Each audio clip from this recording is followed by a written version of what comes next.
Donald Trump only lets photographers to take pictures of him from certain angles so that no one sees his double chin, according to a new book written by White House news photographers. In Ultimate Insiders, White House Photographers and How They Shape History, a number of photographers report that the president loves having his picture taken.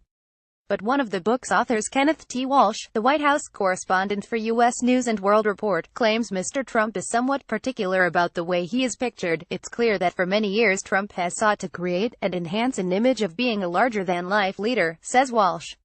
But Walsh writes, the president does as much as possible to minimize photos of him from the front at a low angle or from the sides, because he thought his double chin became too obvious. Donald Trump is pictured before boarding Marine One to depart from the White House on the 3rd of October.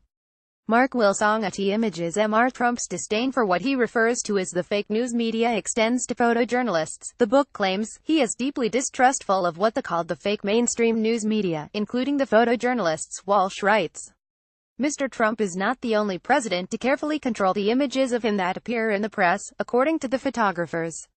Barack Obama was extremely guarded over his image, and only allowed his official White House photographer Pete Souza to some key events, excluding other photojournalists. Mr. Souza has become something of a cult figure since the election of Mr. Trump, with a series of not-so-subtle barbs at the president.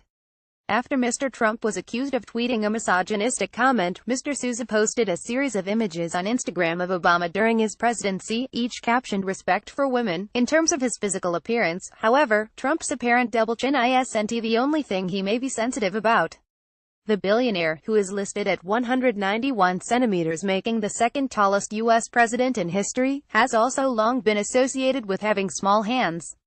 During the campaign to secure the Republican nomination in 2016, rival Marco Rubio branded him a con artist and said he had small hands, a charge Trump took to mean as questioning the size of his manhood. In the following debate, Trump protested, "He hit my hands. Nobody has ever hit my hands. Look at those hands. Are they small hands?" She added that if Rubio was insinuating something else must be small. "I guarantee you there's no problem." Trump also seemingly referenced the size of his hands during his recent trip to hurricane-ravaged Puerto Rico.